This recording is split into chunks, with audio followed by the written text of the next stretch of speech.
Hey everyone, it's Psychic, and today I'm bringing you my very first dev diary. I want to give you a closer look at how campaign development in DCS actually works. In this episode, I'll talk about upcoming updates and changes to my existing campaigns, as well as some new developments, including a deeper look into how I handle voiceover production in the future project. But let's get into it.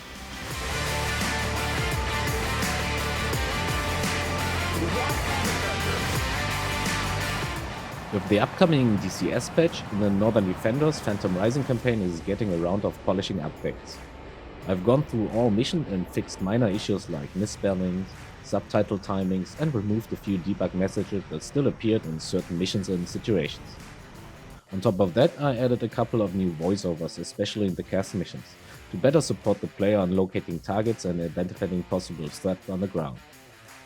I'm also working on an F10 radio menu option to deactivate your banter between Jester and the player character. That way you can decide yourself whether you want to hear the dialogue or prefer a cleaner cockpit experience. Oh no, here we go again. Do I need to prepare myself? Let's talk about something that every campaign developer in DCS has to face sooner or later: voiceovers. Because only these make campaigns feel alive and immersive. On paper, it sounds simple. Record a few radio lines, drop them into the mission, done. In reality, it's one of the most time-consuming, repetitive, and honestly sometimes frustrating parts of building a campaign. There are three main ways to implement radio transmissions in DCS right now, and each of one has its pros, cons, and let's say quirks. But let's get a quick overview. First method is the most realistic one: AI tasking radio transmission. Here the transmitting unit actually sends the message on a specific frequency over the radio.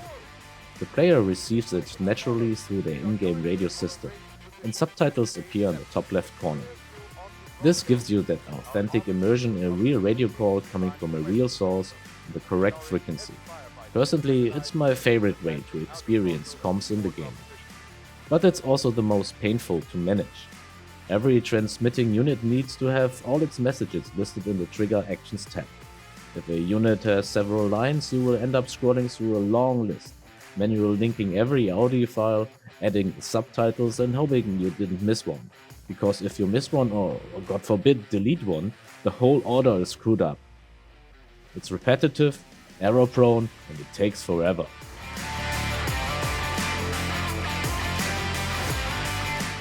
The second method is kind of a light version of the first: trigger action radio transmission.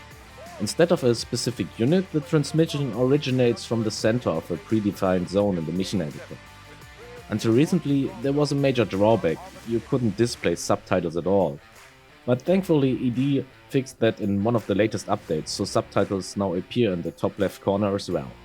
But there's a catch: these parameters still aren't accessible through Lua scripting right now. That means we can't edit or generate them by script, which could be huge for optimization later. So for now, the workflow problem remains. You still have to manually copy subtitles from a spreadsheet and link each sound file by hand.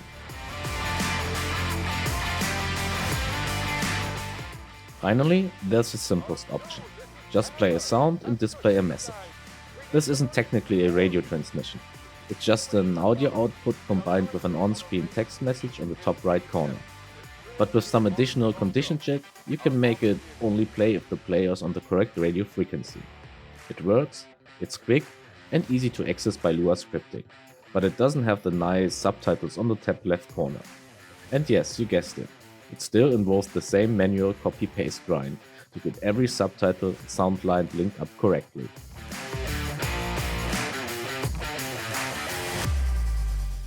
So across all three methods, you face the same issues: tons of manual linking, repetitive text and file management. As campaigns get more and more complex, this becomes a huge workload. You can easily spend days or even weeks just copying subtitles and linking audio files. That's when I realized there needs to be a better way.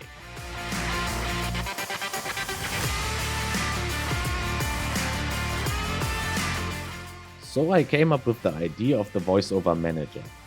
It's a lightweight application designed specifically to simplify the process of managing and exporting DCS voiceovers. Here what it does. You can set up a new campaign and its missions or import an existing voiceover Lua table. Once loaded, you can edit existing lines or write new ones. The data fields include the voiceover ID, file name, path within the mission folder, speaking character, and subtitle. When a mission is complete, you can export everything into a Lua file. This generates a Lua table containing all voiceovers and a small script to call them later in the mission editor. Right now, the script uses the third method for playback, sound plus message. I'm hoping in future ED will allow subtitles for the triggered radio transmission action to be accessible through Lua as well. That would make it possible to switch it to even a more immersive transmission system than right now. Inside Mission Editor, calling one of the voiceovers is super simple.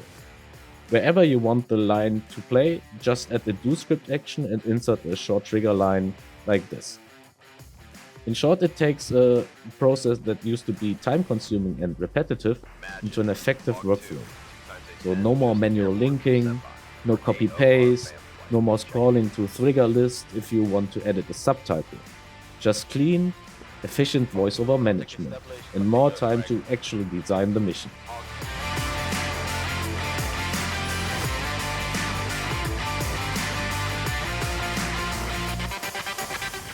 Okay, that's it for today. I'm already using the voiceover manager for my next project. Set once again in the fictional Cold War Gone Hot scenario I already used in the Northern Defenders campaign. This time, you will experience the first 7 days of the Soviet invasion through the eyes of an American A-10 pilot fighting in the Fulda Gap, Germany. It's going to be gritty, chaotic, and full of that Cold War era vibe I'm loved bringing to DCS.